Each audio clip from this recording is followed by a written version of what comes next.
Hello and welcome to Inderes TV. We have given out an extensive report on Eltel, and I'm here with Analyst Aapeli Pursimo to discuss the company. You will find a link to the research below. Hi Aapeli. Hi Pia. So Eltel is a service provider for critical infrastructure and enables renewable energy transition plus high-performing energy transition and high-performing communication networks. What does that mean in practice?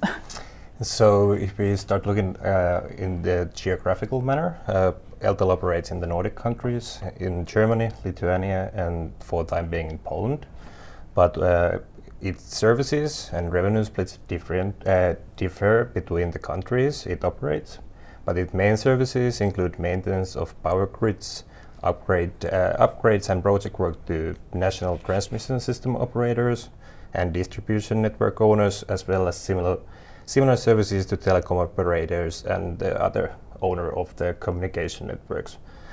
Typical services could include, for example, mobile network rollouts, fiber network construction, services related to power transmission and distribution, smart grid, and renewable energy and EV charging infrastructure. Okay, so kind of covered already in that answer, but who are the customers then? Yeah, well, overall Eltel has a lot of customers, but the significant share of the revenue is generated from a limited number of customers in both business areas, in power and in communication, at least currently.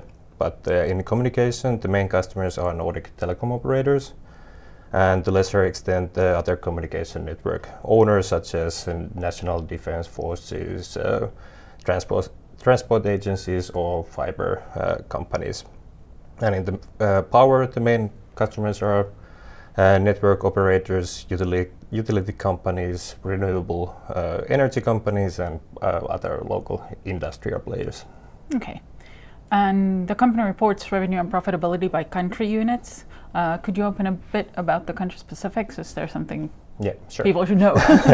Yeah, sure. So Finland is the largest country unit, and it with around 40% of the group's sales.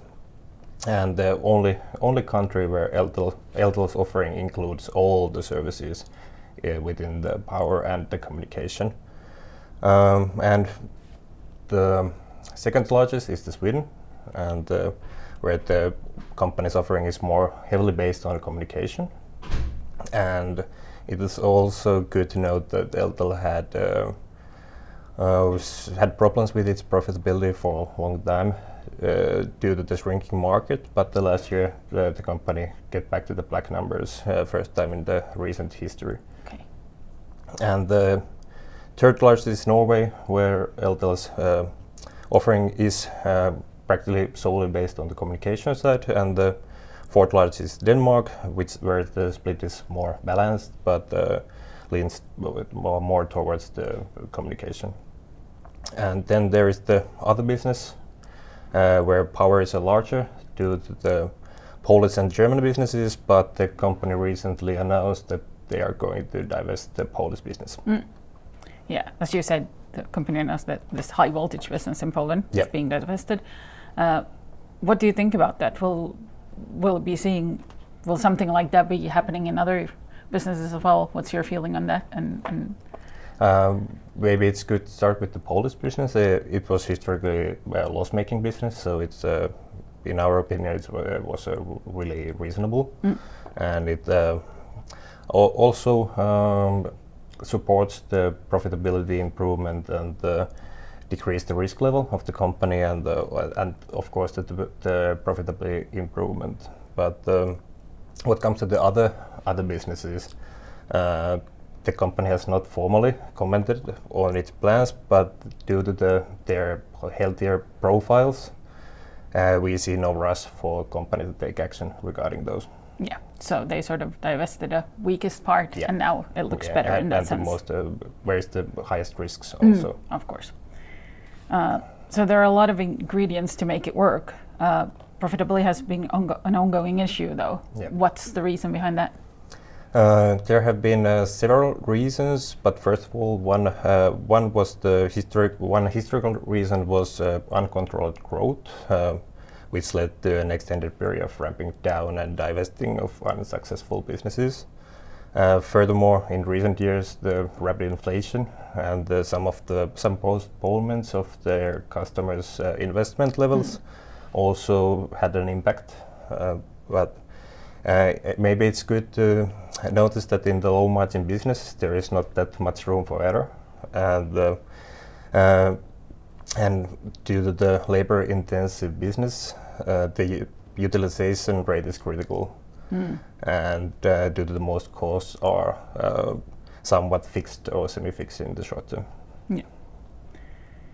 So cleaning the house, so to say, plus new strategy, these things have been happening in there. Will this help, or is this going to be enough? How do you feel about that? Yeah, there are quite many cornerstones of Eltel's current strategy, such as improving efficiency, price increases, broadening the customer base, and growing in new and adjacent markets. But overall, we think the current strategy is very reasonable, and the company is moving towards the right direction. At the same time, in our opinion, the 5% EBITDA margin target seems quite challenging to achieve by end of 2025, even though we see clear upside potential in its profitability from current levels.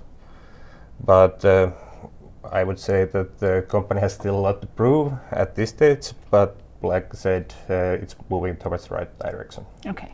And one final question. What about the current valuation and recommendation? Based on our estimates, we believe that the overall earning-based valuation is challenging for this year, whereas the next year's valuation is more in the neutral territory. And if the company's development continues on the path we expect, that there might be some upside in 2026 multiples. But due to the volatile track record, it's quite hard to lean too much on those at this stage. Thus, we initiated the coverage with the reduced recommendation, and we monitored the strategy executions from the sidelines. Okay, thank you. So still some challenges going on, but steps taken in the right direction. Yeah, exactly. And if you want to find out more, go read the extensive report.